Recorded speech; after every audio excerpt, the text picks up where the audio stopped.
Welcome viewer, সবাইকে আরও একবার স্বাগত জানাচ্ছি আমাদের পরবর্তী টিউটোরিয়াল লেকচার 9 পার্ট 1 দেখার জন্য। এই টিউটোরিয়ালে আমরা যেসব বিষয় নিয়ে আলোচনা করব সেগুলো হলো সুডো ক্লাস, সুডো এলিমেন্ট এবং সবার শেষে থাকবে কিভাবে আমরা এই সুডো ক্লাস এবং সুডো এলিমেন্ট আমরা HTML পেজে ইমপ্লিমেন্ট করব সেগুলোর ব্যবহার। তো চলুন শুরু করা যাক আজকের টিউটোরিয়াল। প্রথমে আমরা জেনে নেই সুডো ক্লাস এবং সুডো এলিমেন্ট আমাদের HTML পেজে আমরা কেন ইউজ করব। মেনলি অনেক ডিজাইন কমপ্লিকেট যে ডিজাইনগুলো থাকে সেই ডিজাইনগুলো আপনি নর্মাল যে সিলেক্টর আছে আইডি এবং ট্যাগ সিলেকশন, ক্লাস সিলেকশন, এগুলো দিয়ে আপনি করতে পারবেন না। তো সাপোজ যদি আপনি কোনো কমপ্লিকেট বা কমপ্লেক্স টাইপের ডিজাইন করতে যান তাহলে অবশ্যই আপনাকে pseudo class pseudo element use করতে হবে। তো আমরা এখন দেখে নেই সেই কমপ্লিকেট ডিজাইনগুলো আমরা সুডো ক্লাস এবং সুডো এলিমেন্টের সাহায্যে কিভাবে করব। তো প্রথমে আমরা যে কাজটা করেছি, আমরা আমাদের টাইম বাঁচানোর সুবিধার্থে আমরা যে কাজটা করেছি, একটা ডকুমেন্ট আগে থেকে রেডি করে রেখেছি। সেই ডকুমেন্টটা আমরা ফার্স্টে বুঝতে চেষ্টা করি। আমরা প্রথমে একটা ডিপ নিয়েছি এবং সেই ডিপের যে আইডি, সেই আইডি নামটা দিয়েছি কন্টেইনার। তো আমরা যদি ডিজাইন ভিউতে যাই তাহলে আমরা দেখতে পাবো এই হচ্ছে আমাদের একটা বক্স। সেই বক্সের ভিতরে কিছু এলিমেন্ট আছে। সেই এলিমেন্টটার একটা হচ্ছে S2 এবং আরেকটা হচ্ছে আমাদের প্যারাগ্রাফ। এই দুইটা এলিমেন্টের ভিতরে আমাদের কিছু টেক্সট নেওয়া হয়েছে এবং তারপরে যে কাজটা করা হয়েছে, একটা কন্টেইনারের ভিতরে দেখুন, একটু লক্ষ্য করলে দেখতে পাবেন যে প্যারাগ্রাফের ভিতরে স্পান, এখানে একটা টোটাল তিনটা স্পান যে HTML ট্যাগ আছে সেই ট্যাগ নেওয়া হয়েছে। এখন আমরা যে কাজটা করব, আমরা ফার্স্টে এটাকে আউটলুকে একটু দেখে নেই কীরকম আসে। এরকম আসবে নর্মালি, আমরা জানি। তো তারপরে যে কাজটা করব, একটু প্যাডিং দিয়ে আমরা এটাকে আর একটু সুন্দর করে নিতে পারি। প্যাডিং আমরা দিচ্ছি 5 পিক্সেল। এবার যদি আউটলুকে যাই, দেখুন এরকম হবে। একটু আগে থেকে একটু প্রত্যেকটা লেখা আমাদের যে একদম এই গ্রিন কালারের একটু দূর থেকে সরে এসেছে। তো এটা যদি আমরা আরও বাড়াই তাহলে আরও সরে আসবে। তো যাই হোক, আমরা প্যাডিং মার্জিন এটা অন্য একটা লেকচারে দেখিয়েছি কিভাবে আমরা আমাদের ডকুমেন্টে প্যাডিং মার্জিন ইউজ করি। তারপরে এখন যে কাজটা করব, ফার্স্ট আমরা সুডো ক্লাস এর কিছু CSS প্রপার্টি আছে, সেই প্রপার্টিগুলোর সাথে পরিচিত হয়ে নিই। তো দেখুন এখানে আমরা সুডো ক্লাস ইউজ করেছি এবং সুডো ক্লাস আমরা এখানে দেখতে পাচ্ছি যে ফার্স্ট চাইল্ড এবং লাস্ট চাইল্ড। তো আরও অনেক সুডো ক্লাস আছে। তো আপনারা ইচ্ছা করলে সেগুলো অনলাইনে সার্চ করে দেখতে পারেন। তো ফার্স্টে আমরা চাচ্ছি যে এখানে স্পান নামে অনেক যে ট্যাগগুলো ইউজ করছি সেই ট্যাগটা ফার্স্টে সিলেক্ট করব। তো এই জন্য স্পান এবং এটাকে আমরা একটা কালার দিয়ে দিই। সাপোজ আমরা এখানে রেড কালার দিলাম এবং একটা ব্যাকগ্রাউন্ডও দিতে পারি। ব্যাকগ্রাউন্ডটা দিলাম ইয়েলো। দেওয়ার পরে এখন যদি আমরা ডিজাইন ভিউতে যাই তাহলে দেখতে পাবো এই জিনিসগুলো আমাদের কি কাজ করছে, কালার হয়ে গেছে। সাপোজ আমরা যদি এটার উইডথটা একটু বাড়াই দেই তাহলে বুঝতে আর একটু সুবিধা হবে। এটা আমরা 500 পিক্সেল করে দিলাম। ওকে, এখন আমরা ডিজাইন ভিউতে যাই।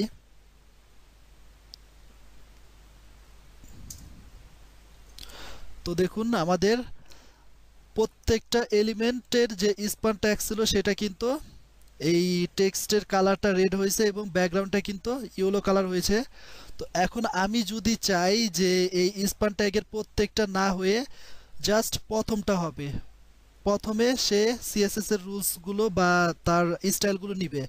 তো এর জন্য যে কাজটা করতে হবে আমাদেরকে, জাস্ট স্পান ট্যাগের পরে আমাদের যেহেতু এটা ক্লাসের জন্য আমাদেরকে ক্লোন ইউজ করতে হবে এবং তারপর বলে দিতে হবে child, first child, FIRST CHILD। Just এইটুক বলে দেওয়ার পরে এখন যদি আমরা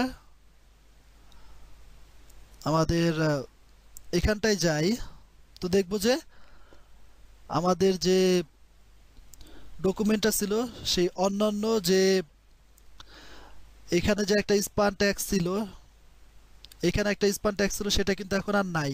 জাস্ট সে প্রথম যে স্পান ট্যাগটা আছে সেটাকে সে সিলেক্ট করছে। তো এরপরে আমরা এটা আমরা লাইভ প্রিভিউতে গেলে দেখতে পাবো। দেখুন, এরপর আমরা যদি চাই যে লাস্ট ওটাকেও সিলেক্ট করব, তো এই জন্য সিমিলারলি লাস্ট চাইল্ড এবং এটা একটা কালার দিয়ে দিতে পারি। সাপোজ আমরা দিচ্ছি কালার হোয়াইট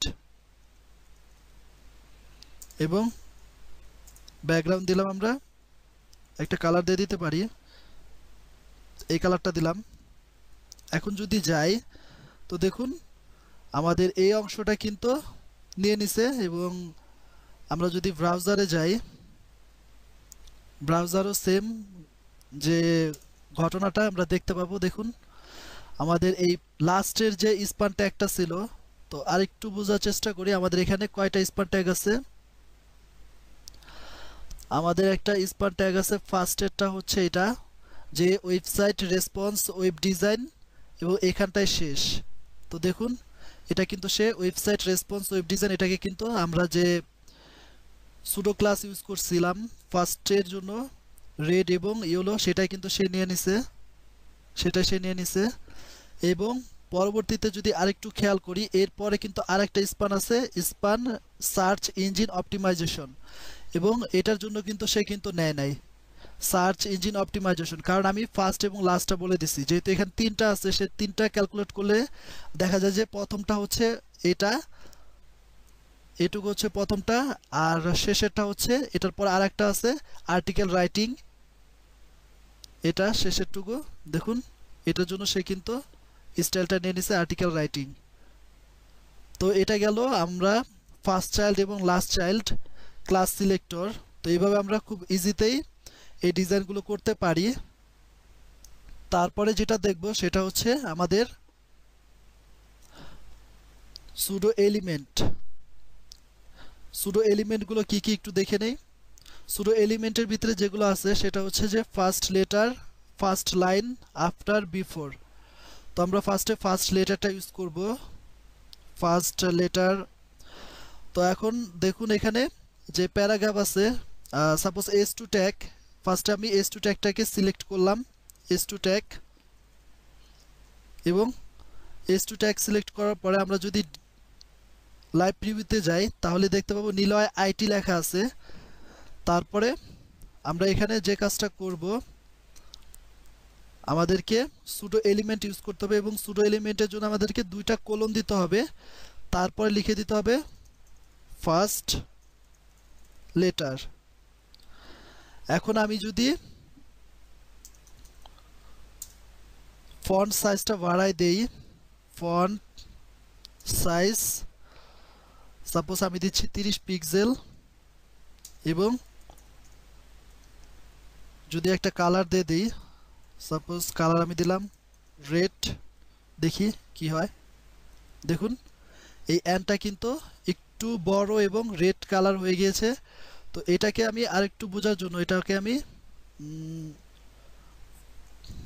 45 পিক্সেল করে দিলাম। দেখুন এটা আরও বড় হয়ে গিয়েছে। এবং এটা যদি আমি একটা ফন্ট ফ্যামিলি দেই, ফন্ট ফ্যামিলি সাপোজ আমি দিচ্ছি এটাই দিলাম। এবার দেখি এটা, দেখুন এটা কিন্তু চেঞ্জ হয়ে গেছে। অথবা যদি জাস্ট এখানটা সরিয়ে জোকার ম্যান দিয়ে দিই, JOKERMAN জোকার ম্যান, দেখি সে কি কোনটা নেয়। দেখুন নিয়ে নিছে। আমরা যদি এখন যদি ব্রাউজারে যাই, দেখুন আমাদের যে প্রথম যে লেটারটা সে কিন্তু একটা ভিন্ন ধর্মী স্টাইল সে কিন্তু নিয়ে নিছে। তো এইভাবে আমরা খুব ইজিতেই আমরা প্রথম লেটারটাকে ডেকোরেশন করতে পারি। এরপরে যেটা সেটা হচ্ছে ফার্স্ট লাইন। তো দেখুন এখানে প্যারাগ্রাফের অনেকগুলো লাইন আছে। এই এটা হচ্ছে একটা লাইন এবং নিচেরটা হচ্ছে পরের লাইনটা। তো আমি যদি চাই যে প্রথম লাইনটাকে স্টাইল করব, তাহলে এই জন্য যেটা লিখতে হবে ফার্স্ট লাইন, ফার্স্ট লাইন। তারপরে আমাদেরকে এখানটায় আমি সাপোজ কালার দিয়ে দিই একটা কালার, কালার কোড থেকে একটা কালার আমি চুজ করে দিলাম, এই কালারটা দিলাম। এবং আমি ইচ্ছা করলে ব্যাকগ্রাউন্ডটা দিয়েও দিতে পারি, অথবা ব্যাকগ্রাউন্ড ছাড়াও আমি ইউজ করতে পারি। সাপোজ একটা ব্যাকগ্রাউন্ড দিয়ে দিলাম। এবার যদি আমাদের এখানে যাই, তাহলে দেখুন আমরা যে কালারটা ইউজ করছিলাম সেই কালারটা কিন্তু চলে এসেছে এবং তার ব্যাকগ্রাউন্ডও চলে এসেছে। তো আমরা যদি একটু ব্রাউজারে যাই এবং ব্রাউজারে যদি এটা দেখি, তাহলে দেখুন আমাদের প্রথম যে লাইনটা সেই লাইনটা কিন্তু জাস্ট এই সুডো এলিমেন্টের সাহায্যে খুব ইজিতেই এই যে স্টাইলটা সেটা দিতে পারলাম। জাস্ট এটা সম্ভব হয়েছে একমাত্র সুডো এলিমেন্টের কারণেই। তারপরে যেটা আছে সেটা হচ্ছে যে বিফোর এবং আফটার সুডো এলিমেন্ট। তো এখন আমরা যদি চাই যে আমাদের যে S2 ট্যাগটা আছে এই নিলয় আইটি এবং সেই সাথে আরও কিছু কন্টেন্ট অ্যাড করার জন্য, সেটা আমরা ইজিতেই করতে পারি এই সুডো এলিমেন্টের সাহায্যে। জাস্ট তার জন্য যে কাজটা করতে হবে, ফার্স্ট আমাদেরকে সুডো এলিমেন্টটা সিলেক্ট করতে হবে। তারপর আমাদেরকে এখানে বলতে দিতে হবে আফটার, AFTER, স্পেলিংটা হবে এরকম আফটার। তারপরে এই আফটারের ভিতরে আমি যদি কন্টেন্ট দেই এবং কন্টেন্টের এখানে একটা ভ্যালু দিতে হবে। সাপোজ আমি দিচ্ছি Niloy IT shop, SHOP shop. তারপর এটাকে আমি সেভ করলাম। এবার যদি আমাদের এই যে লাইভ ডিজাইন ভিউ আছে সেখানে যাই, তাহলে দেখুন আমাদের কিন্তু আইটি শপ, এই আইটি ছিল এই পর্যন্ত কিন্তু ছিল, বাট আমাদের কিন্তু শপটা ছিল না। সেই শপটা কিন্তু অ্যাড হয়ে গিয়েছে। ইচ্ছা করলে এটারও আমরা কালার করতে পারি। সাপোজ এখানে আমি একটা কালার দিয়ে দিচ্ছি, কালার দিলাম।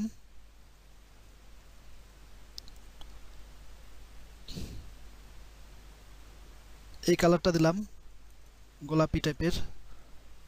দেখুন এই কিন্তু কালারটা নিয়ে নিছে।